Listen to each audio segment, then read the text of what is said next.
Welcome into Dynasty Brews Podcast. We are right now live on YouTube and Twitter, and we are going live on Saturday morning on Belly Up TV at 9 a.m. It is another great episode. We are here to talk about the loaded AFC West, and we got a couple of great guests. It's a collab pod. We are collaborating with another pod tonight. We are bringing them on to talk about the AFC West because it's just so much firepower that me and Justin couldn't explain it. We needed somebody else to come on and start talking about it. Justin, my man, how are you doing this day? Oh, I'm doing okay. It's Thursday. We're near the end of the work week here, ready to talk some ball and talk some AFC West, which is probably better than the stuff we've been doing in the past. Well, it's definitely going to carry a little bit more weight in the fantasy verse because I can't think of a player on the AFC West right now that I wouldn't want on my team. I don't know about you, but I'm not stacking for teams. I'm stacking for this division. Yeah, I mean, we'll get into it. There are some players that I think that have a frightening ADP based on where they're going, but we can dive into that a little bit later. Fair enough. But before we introduce our guests and before we bring them on to start talking about the AFC West, we do want to do a quick shout out to our sponsor of this episode. That is right. It is SeatGeek. We have partnered up with the ticket provider SeatGeek. And if you go right now and buy some tickets, because it is concert season, it is still baseball season. Football season is right around the corner. Preseason will be here any day now. If you want your tickets, go to SeatGeek, type in the code Dynasty Brews, and we will get you $20 off your first purchase with SeatGeek. That is right, Dynasty Brews. If I were you, I would actually use it for individual tickets and get $40 off if you have another mate that's coming with you. But that's just me. Once again, go on SeatGeek right now. They are a big sponsor right now, and we thank them so much for sponsoring us and giving us the opportunity to sell tickets and to purchase tickets for ourselves as well. So we are going to add in right now Eric and Robert from the Bubblehead Podcast. How's it going, boys?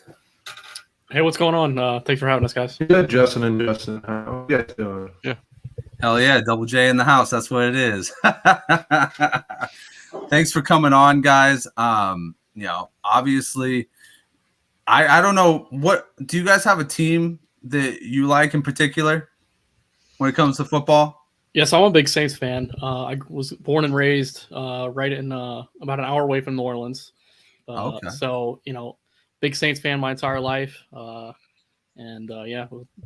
hoping for a big year, but, we'll see.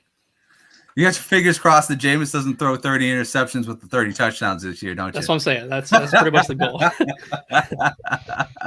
I love it. Well, you guys got Chris Olave too, so there's a lot to be satisfied with in New Orleans. I thought at first you guys were going to be like on a downturn, and then you guys went straight for it. Got Jarvis, got Olave, started rebuilding on that offensive line. I was just like, all right, the Saints are coming for that title this year. Yeah, I'm hoping Michael Thomas comes back and is healthy. It looked like he was half-assed running routes. Yeah. But it's not promising right now. But, so. He's been half-assing a lot of things since he got that big contract. That's for sure. What about you, Eric? Is he frozen? I think he's frozen. Yeah,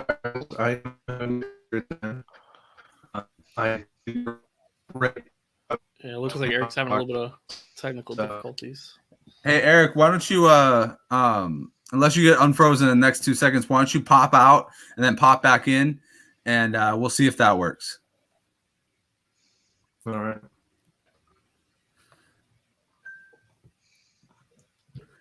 All right, awesome. So I actually want to get into this real quick because, news is news. And one of the biggest stories coming out has been N'Keal Harry getting traded to the Bears.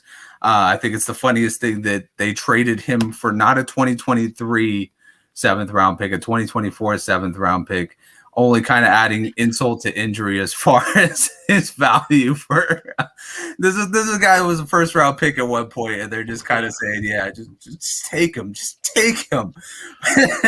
just write something on there. 2025 8th round pick. Yeah. This is like extremely reminiscent of when the Cleveland Browns traded Corey Coleman to the Buffalo Bills. Yeah. Like almost identical. Yeah, Well, I don't think let's there's hope that much. I don't think there's much fantasy value here. I think if anything, maybe you could say that he provides a little bit like as a blocking receiver, and maybe like helps like a little bit for the running game. But like, I don't think it's like anything crazy. You know what I mean? I mean, 100%. And the problem is that everybody will go, off their rockers about him being like some amazing 40th round pick deep sleeper because he's on the Bears right now, right? I mean, what else the Bears really have to look forward to on that team other than Mooney? I mean, Pringle, he's still got his issues with the law. And then we're talking about, N'Keal Harry. I mean, Cole Kmet's out there, but it stirs up the Twitterverse and starting to go, oh man, this could be like the deepest sleepers. Like that hasn't worked for the past couple years, guys. Eric, you are back with us. You are unfrozen. What is your opinion on this, my man? So I prefer Byron Pringle at this point in fantasy football. N'Keal Harry is just please like next. No, thank you. This is where we're at in the dynasty offseason that, N'Keal Harry's making news again. For real. I understand that. But let's move on. Oh, go ahead. I think the only people that are like clinging to this are the people that drafted him 101. I was way off of him coming into the NFL. I wanted nothing to do with him. So my opinion hasn't changed. It's only strengthened. So give me Khalil Herbert as above N'Keal Harry in this offense. Like, if we're looking for like sleepers, like that's the guy that can easily have a role in this offense that's kind of being super undervalued this offseason. Not that I want many players from this offense. This is still your father's Bears. Yeah. I think at this point I'd take the backup quarterback in Chicago over N'Keal Harry. Oh man! Oh, I mean, well, I will say, courtesy of the fantasy footballers, it is still comical that N'Keal Harry is younger than Velus Jones. That's a fact. Yes, that was fantastic news to hear. Oh, it just kind of makes you wonder, like, is there more value? Like, I mean, obviously he came from the Pac. I think it was the Pac-12 at that point, right? Still Arizona State. Yeah, Arizona State. So, I mean, it kind of just makes you wonder if like some of these younger guys from non-big conferences like that are maybe just hit or miss, I mean, when's the last time we had like a real strong like Oregon wide receiver come out? I mean, obviously USC packs them out with London and Pittman the past couple of years, but yeah. Yeah, I feel like the Big 12 is a wasteland of production, in my opinion. I mean, I'm vastly off of people like I don't like CD Lamb, so I'm very biased against the Big 12. I don't think it's a very strong conference. I don't think it really lends itself to giving us much fantasy value, so I tend to shy away from those guys. Yeah, I think it seems like they produce a lot of backup running backs. Not really a lot of star running backs, not a lot of like star receivers or anything like that. It's just backups. Yeah. I'm actually working on a project that you mentioned. I'm actually going back through. I have 20 years of data, and I'm trying to grind up kind of. I saw you guys were producing some content last week on Campus to Canton, and I think it's a good project for people in the Devy space. Is like, where are these college players kind of coming from? Like, is there a certain conference that lends itself to more production of positional usage and stuff like that? So I'm a ways away on it, but it's still an interesting project I'm working on as I take us on a tangent. I'm going to say SEC and running back is definitely going to be probably number one. But who cares what I say? I am not in the Devy world as much as my co-host and my guest star. But I am in the fantasy football world, and we are going to be talking about the AFC West. And it's interesting to talk about the Chiefs as the first team here, but I found them the least interesting team as far as making additions. They got rid of Tyreek Hill, and now we have to figure out who gets those targets. So they bring in Juju, they bring in MVS. Ronald Jones, you're talking about sleepers. He might be actually a real deep sleeper that you could take a shot on, a la Darrell Williams was top 10 last year in goal line carries. Still a value this year, Mr. Darrell Williams. Yeah, still very much a value this year. That definitely comes down to if James Conner can last the entire year, but for sure. For this season, guys, how are you feeling about Patrick Mahomes now that he doesn't have a speedster wide receiver? He still has Travis Kelce, obviously. Juju's no slouch. MVS is a extremely poor man's Tyreek Hill. He's got another year of CH, and it seems like they might actually go to more of a running attack if Ronald Jones is in there. Where are you guys at with Patrick Mahomes? Is he still in that top 3 for you guys? Let's start out with you, Eric. So if we're talking redraft, no, Patrick Mahomes is not. I don't expect a top 3 season. Dynasty, absolutely still there. I mean, he's got the age, he's got the contract, and he's got the skills. I don't like the weapons, but going forward, that's going to change, I'd like to think. I'm with you. MVS is an extremely poor man's Tyreek Hill. And personally, I thought Tyreek Hill was the driving weapon of this offense in terms of pass catchings. I expect a huge year from Kelce, but I think we're looking more at a mid to back end QB1 season this season for Mahomes. And you bring in a good point. Mahomes in redraft could be a little bit shaky, but Dynasty still has value. Does Sky Moore up that for you? Did you guys like Sky Moore? Did you like Sky Moore, Eric? So I like Sky Moore, but I don't like him compared to some in the community. I know post-draft, right, once we got this landing spot, everyone started clamoring. Before the draft, there was only a few Sky Moore truthers out there. But now it seems like nearly everyone is wanting Sky Moore. He's just kind of a dime a dozen wide receiver in an average rookie class to me. Maybe he hits, but I'm not putting a lot of stock on that. How about you, Robert? What do you think about Mahomes and his new weapons? What do you think that the output is for him in, let's say, redraft and dynasty? Yeah, so I wasn't actually too terribly worried about like Tyreek Hill leaving. And I say that not necessarily saying like Tyreek Hill makes Patrick Mahomes better, but I don't think that – I think if they would have drafted a possession receiver, then that would have been able to like kind of mitigate that. But Sky Moore isn't that person to me. And I had Sky Moore in our Debbie league that we do, and I was able to trade him after the draft, after that value skyrocketed. But I mean, I just think you're hoping that Juju goes back to the rookie form, and you're hoping that Marquez Valdes-Scantling is like, plays the season of his life. And so that's why I'm kind of fading Mahomes again in redraft. But I think, like you guys said, I think it's a long-term project with him. They're gonna restore the weapons, and he's gonna get back to being a top dynasty quarterback, and probably in a couple years, I'd say. For sure. So I'm gonna ask you both this. Justin, I'm gonna get to you in a second, but who do you think is if you had to bank it right now, out of the weapons that he has for redraft, because we're talking about Scott Fishbowl's going on right now.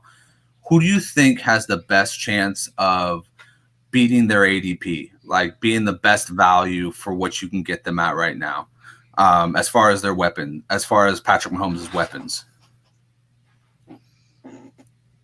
Yeah, so in redraft, you're kind of take Sky Moore out because rookies notoriously perform worse in their rookie season than most, second, third year players and on, right? Usually rookies see a big second year jump at wide receiver. So, take Sky Moore out. I don't want anything to do with him in a redraft. So then I think I'm looking at Juju, McCole Hardman, and Marquez Valdes-Scantling. If I had to pick one of those three, I'm probably going to go with Juju. Just because I think he's going to have the highest target volume. What about you, Eric? What do you think about that one?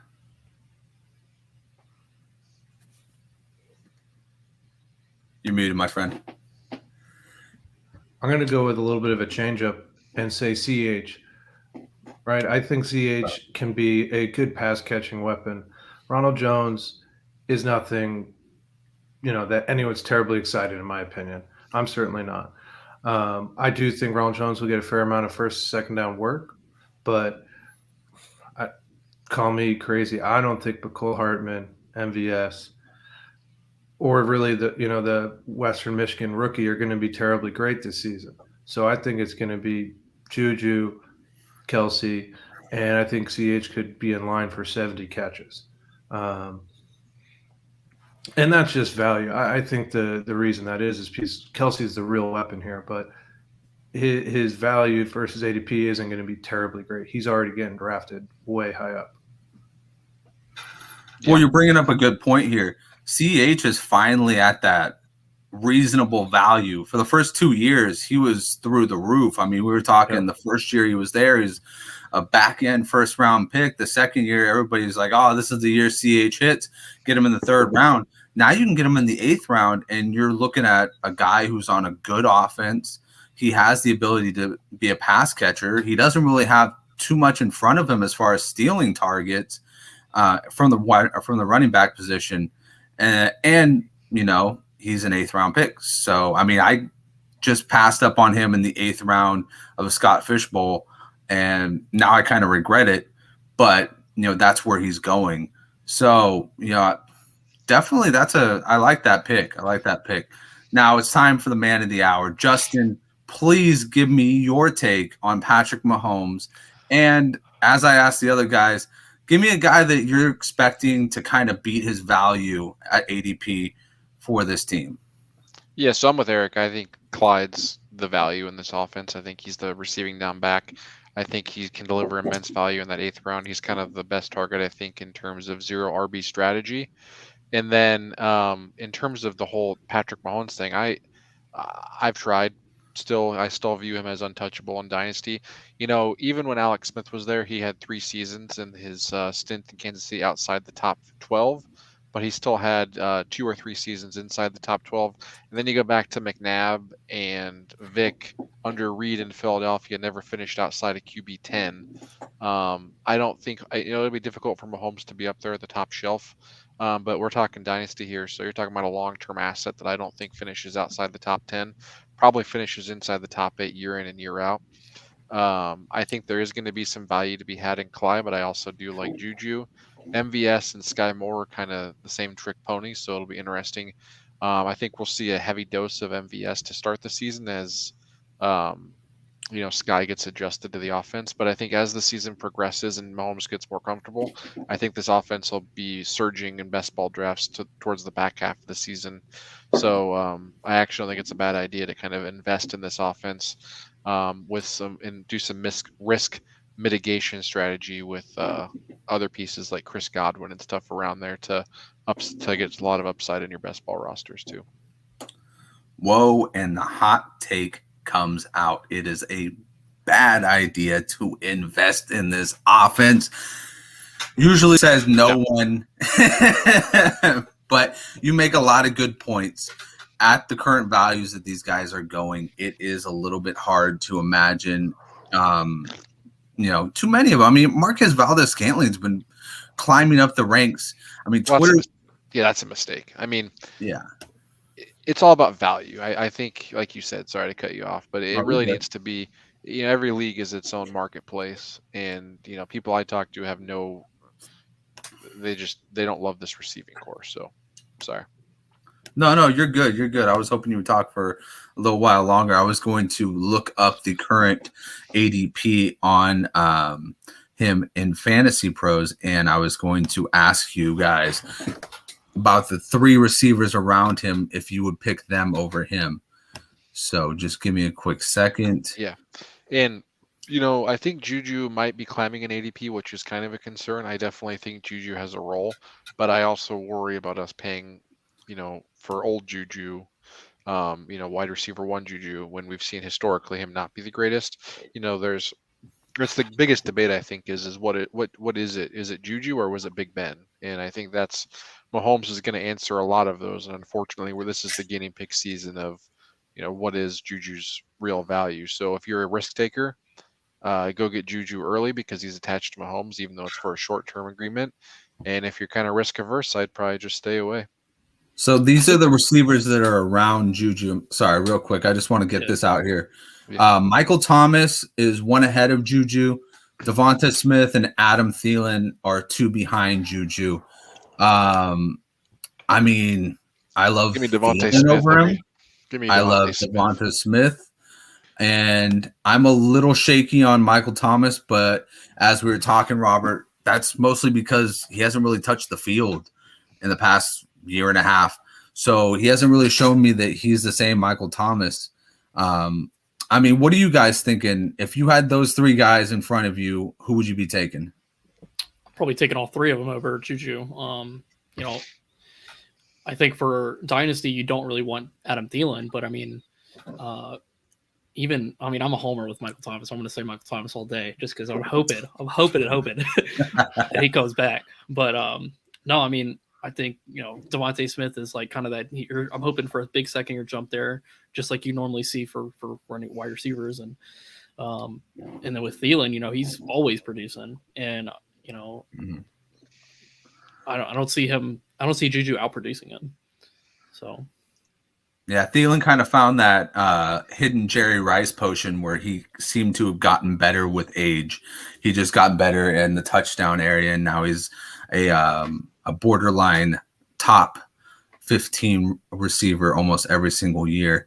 I tend to – the only guy I would probably take over Juju out of that list, and maybe I'm a hypocrite here, but for sure Devonta Smith, but I'm out completely on Adam Thielen. He in terms of points per game, he kind of hovers around that 10-point mark throughout his career. I think there's a lot more upside in that list. Adam Thielen would probably be at the very bottom for me, but Michael Thomas is just kind of a shot in the dark. I normally don't mind taking risk in Dynasty, but I've bitten the bullet on Thomas for 2 years now, so now I'm just kind of off that train. And I just feel like Devonta Smith's probably the only guy I'm probably going to take over him, and then it's Juju for number 2 for me. So if it's a redraft, though, are you taking all three of those still over him, or are you sticking to Adam Thielen as outfield? If it's redraft, I'll actually take Juju number 1. I think he actually gives you the absolute most upside out of any of those receivers. You're talking about a guy that could potentially be the number 1 receiver in this offense. Not really typically a number 1, but for what he does for the offense, he could be Mahomes' go-to target. And then they use MVS and Sky Moore to stretch the field, so you can see a lot of targets for Juju in a pass-heavy offense. So I like Devonta Smith from a dynasty standpoint, but I don't love his quarterback. I absolutely love Mahomes, and I think there's a huge value to have Juju this season. Very fair enough. In Dynasty, you have to hope that he resigns, honestly, because if he doesn't resign, well, the whole value is attached. Yeah, exactly. 100%. Let's move on. We're going to the Raiders. That's right. The Raiders went out and said, all right, we're going to get some college teammates together. We're going to get some defense, and we're going to compete with the Chiefs, the Broncos, and the Chargers. So Devontae Adams comes on, Derek Carr's best friend from Fresno State. Chandler Jones coming on after having absolutely a monstrous run with the Cardinals. And then they also got Rocky Sin, who actually played pretty well last year for the Colts when he was on the field. As far as draft additions go, they got Dylan Parham, the guard from Memphis, Zamir White to kind of back up Jacobs. Maybe is Jacobs' substitute for next year. I don't know. I don't think they'll fully invest in him, but Jacobs hasn't signed a new contract. They declined his 5th-year option. They are pretty much ready for him to either prove it or get out. They also got Neil Farrell Jr., Matthew Butler, and Thayer Munford. As far as this offense goes, obviously the big question is Derek Carr worth the top 15 pick that he's given right now? I believe he is QB 14 right now. Actually, he might be even higher. I'm sorry. But is he worth what he's given right now? Can he be a low-end QB1 Yeah, he is QB 14. So, Robert, what are you thinking about Derek Carr this year for redraft and dynasty purposes? Obviously, they've locked up Devontae Adams long term. Derek Carr still has a couple years on his contract. He's obviously going to be looking for another one. Josh McDaniels is in town, somebody who, has been hit or miss as far as actually knowing how to use his best weapons. What do you think about Carr this year, and what do you think about Adams' value this year? Yeah, so I think Derek Carr is a safe option. I think he's probably, he's a floor pick, not a ceiling pick. You're going to get that, quarterback anywhere from probably 10 to 15 is probably where he's going to finish, in my opinion.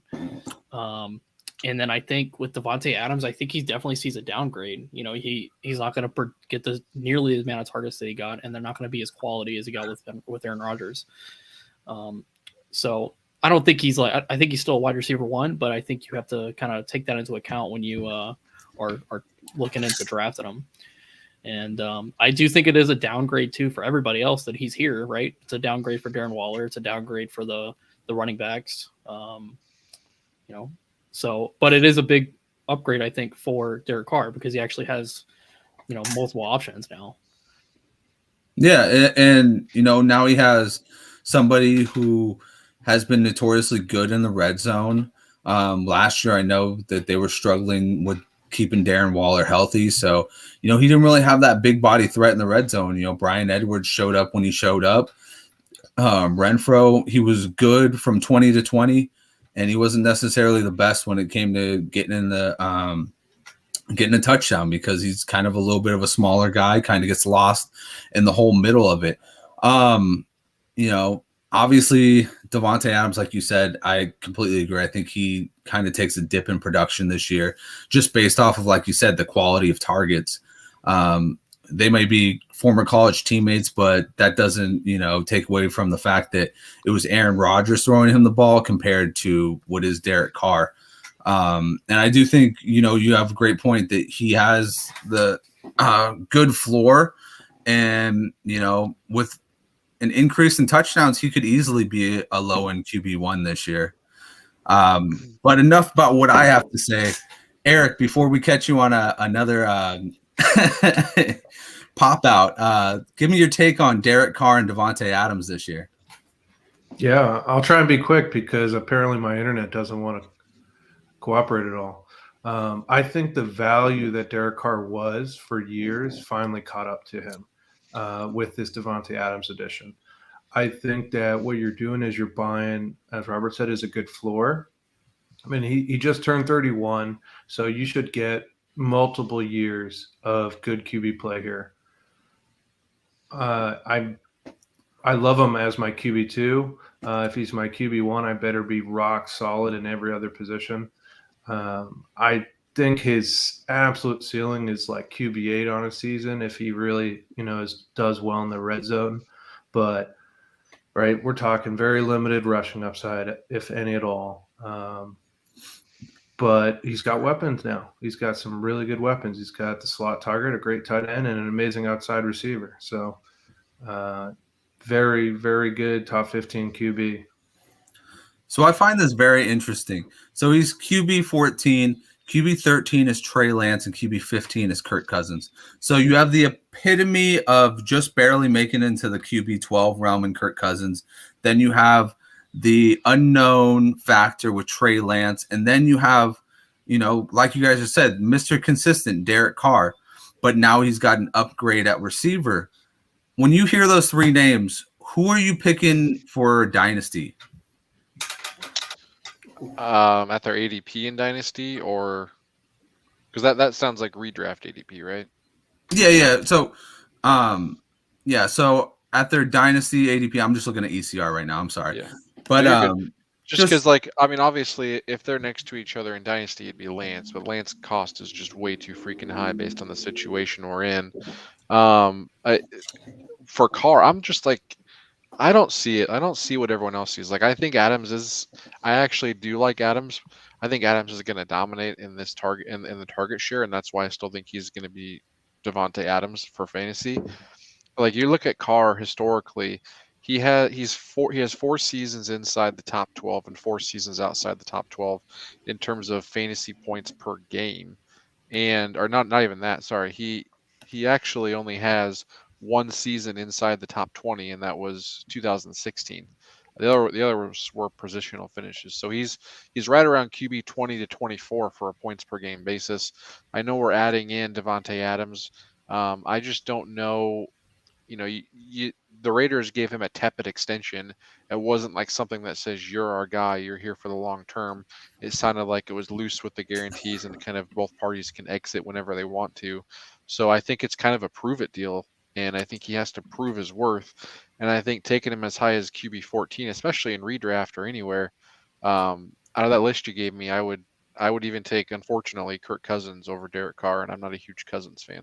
But number 1 on that list as far as production this season, I would say, as long as he plays, it to me is going to be Trey Lance. I just don't, the problem with Dynasty is I just don't know if Trey Lance is going to be the quarterback for the next 5+ years if he can't beat out Jimmy Garoppolo.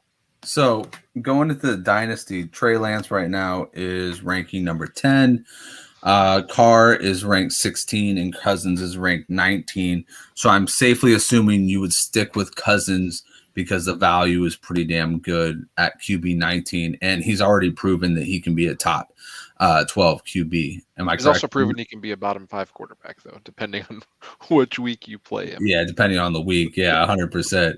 100%. So let's move on to Josh Jacobs. And Eric, I want you to tell me how you're feeling about Josh Jacobs this year with the declined 5th-year option. And obviously it's a big year. He needs to make that contract.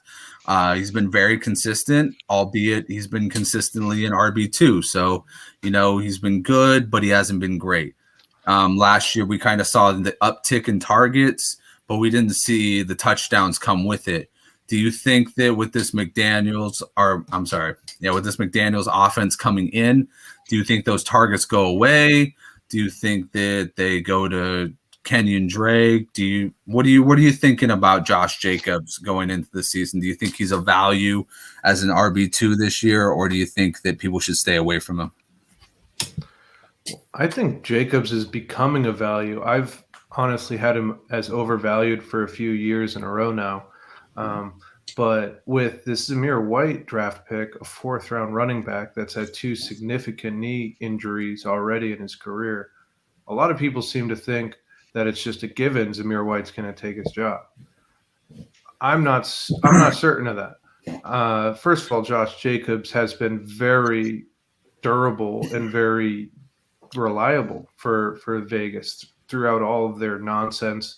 They move cities, and then the whole John Gruden fiasco. He's just been pretty steady Eddie as a high-end RB2. Now, he only just turned 24, so he's still young. If he isn't retained, which obviously picking up the 5th-year option would have been great, right? Gives you that contract certainty for another year. But I think worst case, he's going to be in a split backfield in 2023, so he's still going to hold value. And my thought is the value starting to come back because people are really devaluing him. He's not seen as 1st-round pick Josh Jacobs anymore. Yeah, and to your point, the devaluing is getting a little crazy. In dynasty rankings right now, he is sandwiched between Ezekiel Elliott and James Conner, 2 guys that could easily, be out of, their jobs next year. I mean, at this point, you're looking at somebody who, like you said, is 24, is been steady Eddie, like you said, has been durable, and is looking at getting his 2nd contract and maybe getting, a new lease on life, maybe a new team, maybe the Raiders invest in him. But you got him. It's weird that we have thrown him under the bus after the season that he had, where we finally got to see him get the receiving end. And now it's like everybody's just like, oh, well, he didn't get his 5th-year contract. They must think he's trash. So they must, be getting ready to, decrease the load on him, and he's not going to be a value anymore. Robert, what are you thinking about Jacobs? So I'm worried mostly just because of the coaching tree that Josh McDaniels comes from. what if he decides to go with the committee like New England has done for the last 15 years? If they go with the committee and they're going with Kenyon Drake as the pass catching back, Josh Jacobs as the kind of middle of the field guy and first, second down running back, but then they're also using Zamir White as like a goal line back. Is there a lot of value with Jacobs still? So I think just the unknown with McDaniels is kind of the big reason I'm hesitant on Jacobs right now. It's not necessarily the contract. I think it's more the coaching tree. Yeah. And I mean, we just saw him come from, Damian Harris and, Ramondre Stevenson, albeit Damian Harris had a career year and something that you could be hopeful for Josh Jacobs. But at the end of the day, they will get any chance they will get. They will put somebody else in there. And we have a fan, one of our good friends of the show, Z, chiming in saying Josh Jacobs is a very good 24-year-old running back who averages 289 touch over the past 3 years. I just got him as an RB2 in the 8th of a startup. Very, very true. It is absolutely fucking unacceptable. Yeah, if you can get your RB2 in the 8th round of a startup and it's Josh Jacobs, I think you're winning. I think you're definitely winning, Z. So I hate to be that guy, but I have concerns as well. As you know, I'm a guy full of concerns. I live my life being concerned about too much. But, when he's on the field and he's good, he's an RB11 or better in 2 out of the 3 seasons on a points per game finish. One finish inside the top 12, but, all I really care about is that points per game finish because that's more of an indicator of what you're worth. My main concern with him is that I've been helping the nerds doing their nerds desk. So I am actually an insider for the AFC West. And the beats that I've been following have been that not only has Jacobs not practiced this offseason, which isn't a huge deal, but it sounds like he's been kind of asking the Raiders to share the load. They want to move towards a committee, and it sounds like he's actually been very vocal with McDaniels about this point. So it concerns me a little bit there, but then you also want to look at it from both sides of the coin in that, okay, who's really going to help him share the load? Zamir White, we don't know what he is yet. I think he is a value a little bit, but it's no guarantee that he's even going to make the roster, right? I know he's in the 4th round, but and then the other guy is I hate the Drake, as I would say, because I watch too much Seinfeld. So the other side of the coin is it's the last year of his deal, and it's very possible they just run this dude into the ground. But I tend to be more worried about them moving to a committee approach because he's already struggling with health this year and entering last year. So I think they do want to keep him fresh and keep that upside production for a full 17-game season is my concern. Yeah, I have a thing that I like to say too in fantasy football especially is past performance does not necessarily equal future results.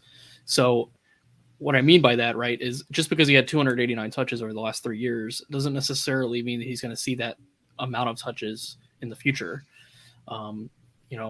It's a new coaching staff. It's a new organizational philosophy, really. So I think there's time. It's like a chance to pump the brakes and maybe kind of look at it from a different angle and say, hey, do I really think that kind of performance is something that's going to keep going or keep happening? Yeah. To Z's credit, though, Z probably got him as his RB2, but I know he's also taken Snoop Connor late, so I'm sure it'll balance itself out in case this goes sideways, but I hope it doesn't for his sake. Oh, he's pretty good at this stuff. So. I mean, it's still really good value though for the 8th round, absolutely. right? Not trying to say it's a bad value, but no, yeah.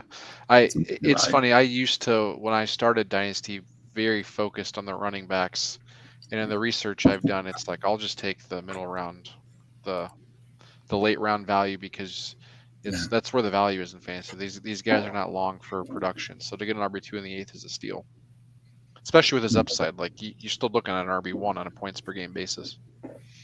100%. So now we get to the Chargers, maybe one of the best stacks in all of fantasy football right now. Off-season additions. They kept Mike Williams.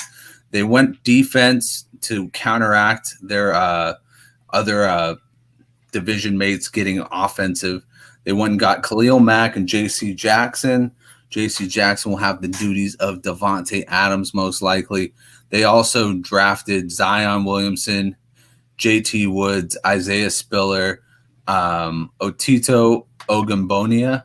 I'm sorry, Otito. And Jamari Slayer. Guys, this is an offense that, they kept their core together. They got Eckler still. They're still trying to find a complement to Eckler, right? It's been Justin Jackson. It's been Larry Roundtree. It's been Joshua Kelly. And now it's Isaiah Spiller. It just seems like every single year they're dropping the guy that they drafted the year before in training camp. So, my main question for you guys, and it's been Herbert mania. Everybody's been going crazy about Herbert. I was a Herbert guy last year. I was saying that he had a big opportunity to be the QB1 last year. Obviously, it didn't work, but he became a part of an elite club with only Dan Marino and Patrick Mahomes, where he had 5,000 yards in his first 2 years. Do you think Justin Herbert takes another step up this year, or do you think we finally see a little regression from him? I'm actually going to start with Justin this time.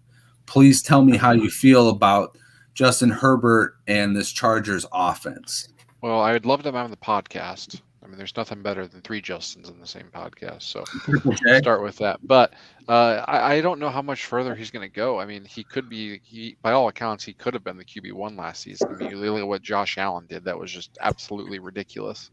So I think he probably has the safest floor out of, when you compare, on a year-to-year basis, when you look at Allen, Herbert, and Mahomes, I think the upside goes to Herbert strictly because, Josh Allen's got a new offensive coordinator.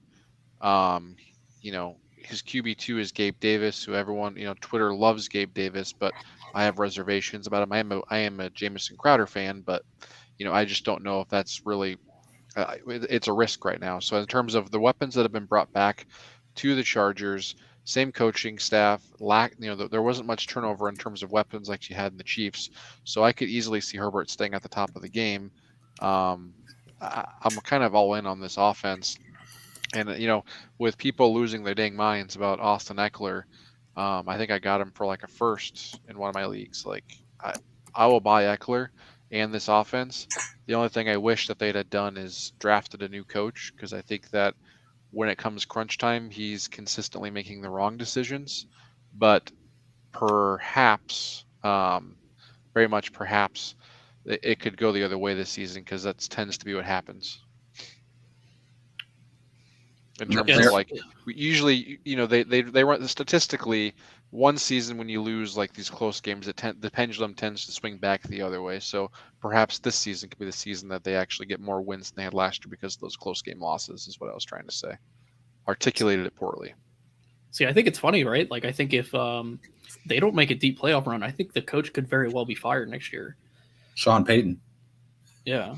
He's linked. I think he's linked there, isn't he? Yeah, he's been linked to a few. The Cowboys. Payton's going to the obviously. Cowboys. Thank you. Him and Jerry Jones are probably having dinner right now. Yeah. I don't think he wants that dog collar, man. I think that McCarthy wears it well. I don't know. I think Jerry Jones might Jones have will the concede power to dog get collar a guy like Sean Payton. Yeah. He's not getting younger. I think he just wants to win at this point. Well, Now, if he wins too much, he might not be in the Ring of Honor, ironically. But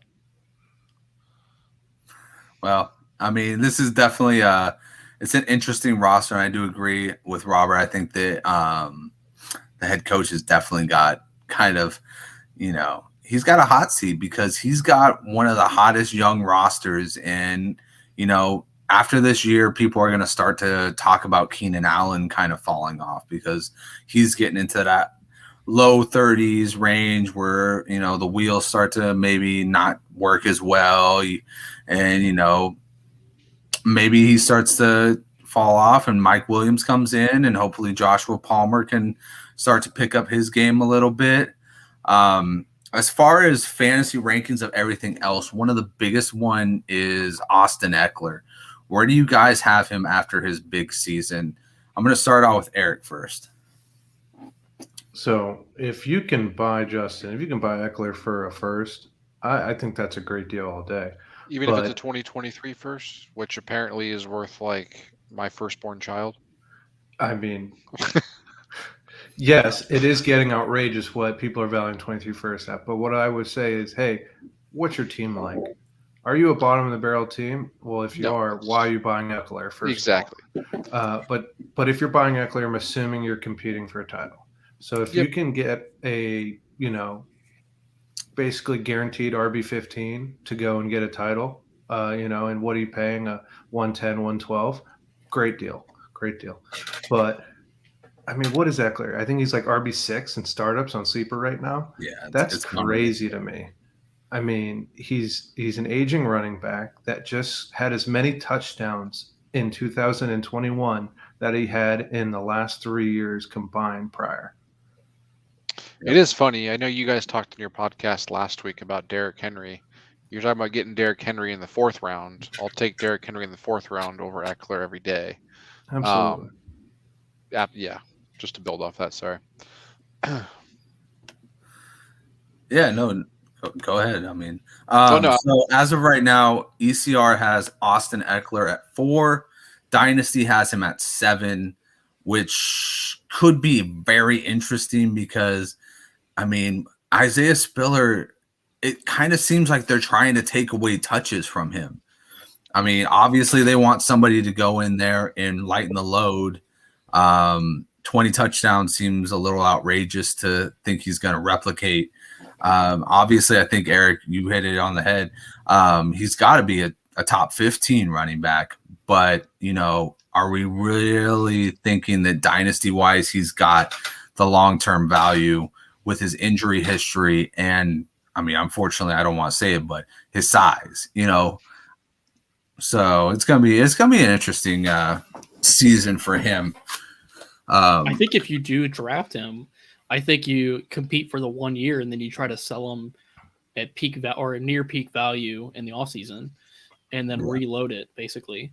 I think that's probably your best option. And just to hope that he maintains like somewhere near that like RB10 value that you're paying. I would almost say, see, here's my thing. I would almost say you try and sell him almost during the season too. Like if you're not going to win, or maybe if you have like a good roster going, you try and sell him during the season, because it could be a Zeke thing where like people just assume that, shit's going to fall off any moment and they try and lowball you for it. So I don't know. Yeah. The one thing that's interesting too, looking at some data here, is the last running back to ever finish as RB1, I know that's kind of a bold take, but was Jamal Charles at age 27, which was back in 2012. So it's been 10 years. Right now, we're seeing running backs finish inside the top 10, average age 23. So his best days are probably behind him, is what I'm trying to say in a statistical way. So I think best case scenario is top 10. It's kind of where I'm at. Sorry. It's kind of a... No, perfectly fine. Z wanted to chime in one more thing on the Josh Jacobs thing.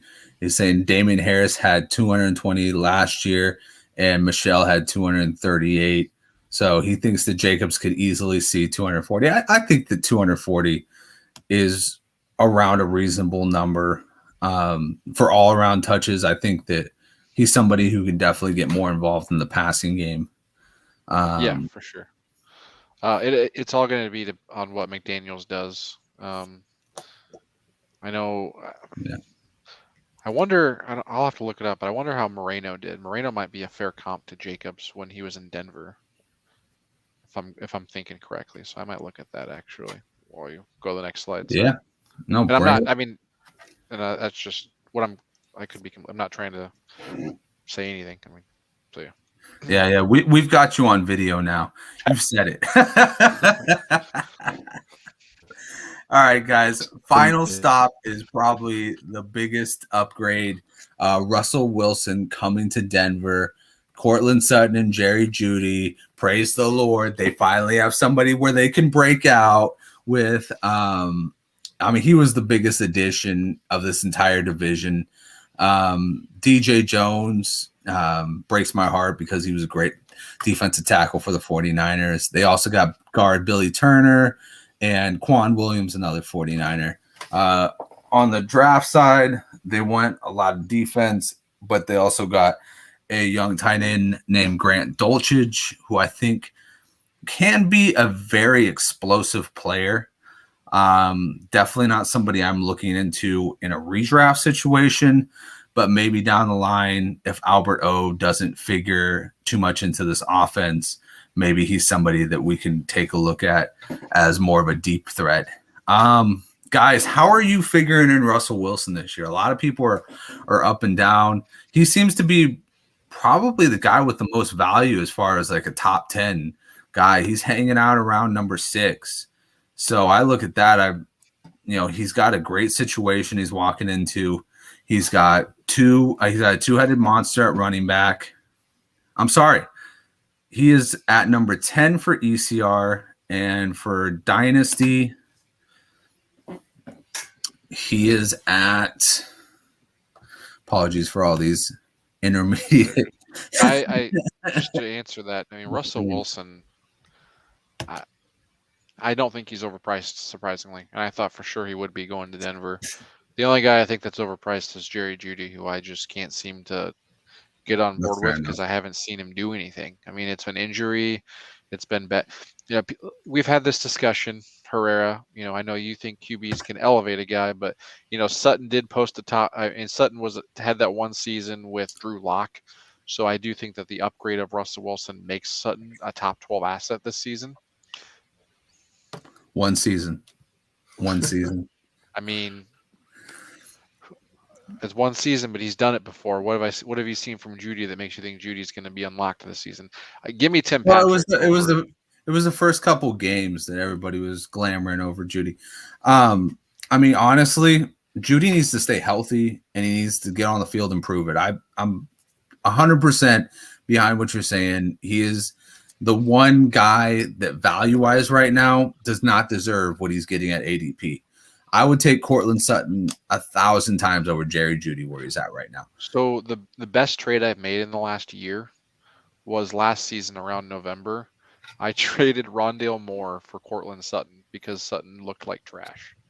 So like what happens is you got to buy, Dynasty is so much about just timing things. So if there's like a time in the season where there's a rookie going off, like you have to ask yourself if this is just like a mirage or whatnot, and you can make these types of trades. Like now, Cortland Sutton, I think his value is shot up. And I don't know what you guys think of Rondale Moore, but I think Rondale Moore is like a bottom of the barrel receiver that I don't really want on my rosters. So just tips for people, like always be looking to make trades during the season if your rookie flashes one week, like Rondale Moore had at the beginning of the season last year. That's a fair point. But let's stick with the Broncos just so we can give the fans, the people, what they want. Let's start with Robert this time. Russell Wilson, he is going Dynasty QB number 9 and ECR, weirdly enough, QB number 10. Where do you have him this year? And does he seem like a value to you? He seems like a value to me. But yeah, I think he's probably right around, maybe 6 to 9. That's kind of like right where I have him. Last year was a concern, but that was because he was injured. So like, I don't really care about that season. I can kind of throw that out the window. He has significantly better weapons than he had in, I guess not significantly better, but it does have better weapons. They're about equal. Yeah, they're about on the equal. outside. I would have really liked to have seen Noah Fant stay, but obviously he was included in the trade. But I like Alberto a lot. I was big on Alberto for a while here, and I'm kind of glad that he's going to get his opportunity to show what he's got. But at the same time, I think with Tim Patrick, he's a solid wide receiver as well, and so in Cortland Sutton and Jerry Jeudy, all of them offer, they're all good receivers. And I think you're going to see that Russell Wilson's able to kind of show what he's got and like really play well with a better offensive line. And so I'm kind of in on Russell Wilson. I'm not necessarily in on these receivers though. I just don't know really. don't know who to target. I feel like it's better for best ball than it is for your standard format. Would you take Albert O over the receivers? I would, but I think that's just because of the dearth of talent at tight end around the league. Makes sense. How about this one for like just a late round steal? KJ Hamler being your slot receiver. You guys have any interest in that? As a late round flyer, maybe, because I think you could see him becoming a Tyler Lockett type of player. I'll be honest, I have interest in everyone on this offense except for the overpriced Javonte, just because I think they're going to let Russ cook, because that's why he wanted to be traded. So I'm avoiding all the running backs in this offense, but I'm all in on any receiver I can get my hands on, especially in a best ball format. I'll take, I would love to stack Russ with like 2 or 3 of these pass catchers. Yeah, I just think with like in a week-to-week format, I think it's a little bit more risky. So it kind of depends on like how you like to play, right? Like if you like to play with a little bit more of a risky style with your teams, then this is a really good option. Just because there could be some weeks where both 2 of the guys put up 5 points, and then one of them goes for 40. It's entirely possible.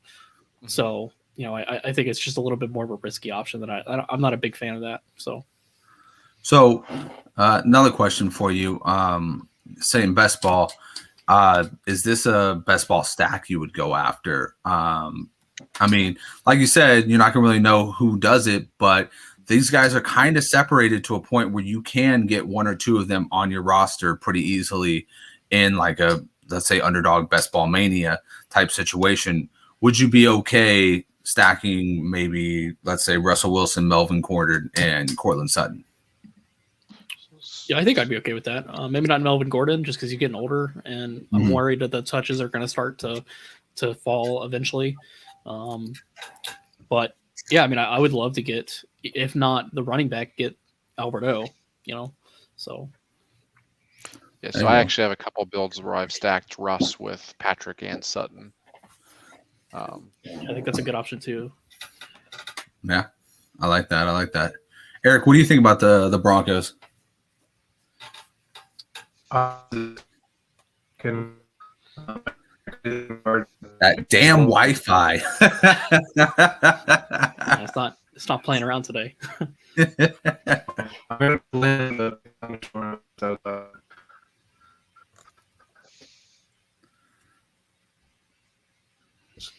I don't know when I can rely on players, but because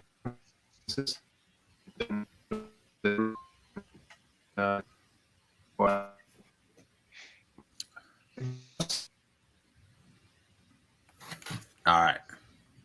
Let's see. Are you back? I hope so.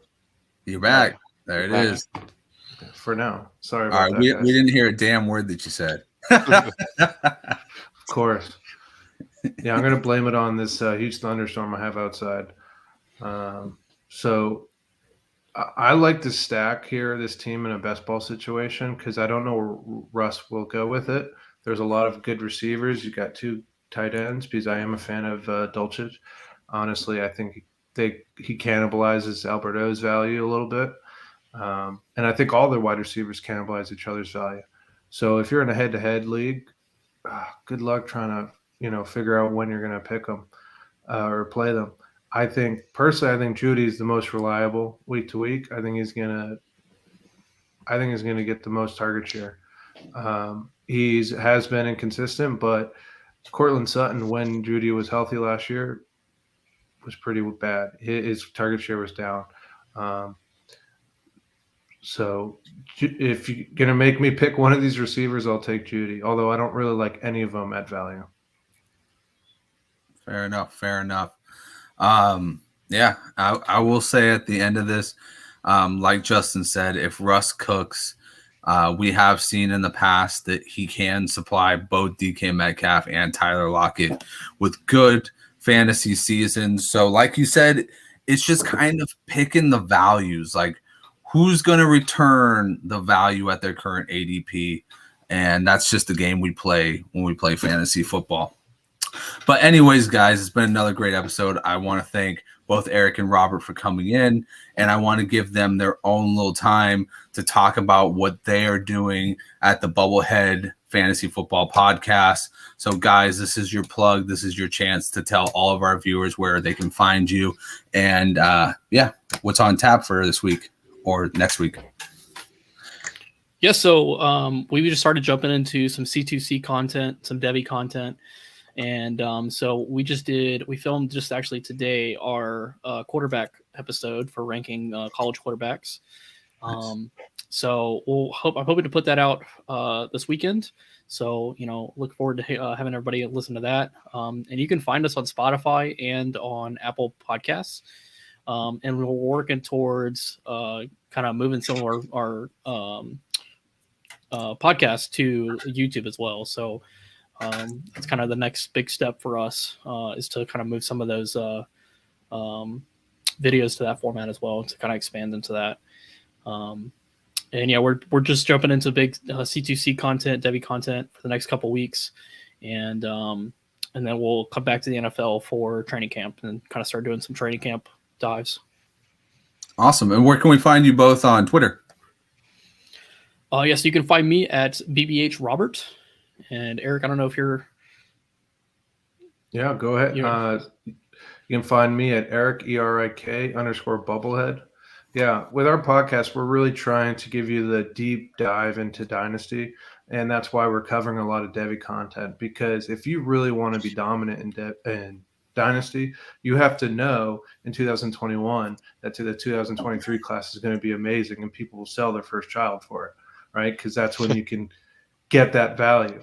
And similarly, in case you didn't know, 2024 looks really, really good too. So get ahead of people now. That'll be my little nugget of some Devi plug. Awesome. And we'll have to check out your podcast. Oh, I'll have to check out podcast. Sounds like Justin is already a frequent listener of you guys.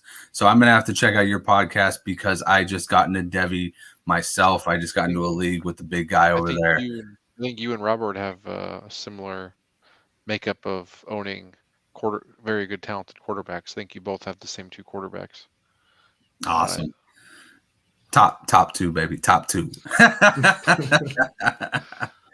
All right, guys. Well, another amazing episode, and I want to thank my guest again. Next week we are doing the NFC West, and it's going to be another wild one for sure. So, guys, as always, Brew Crew,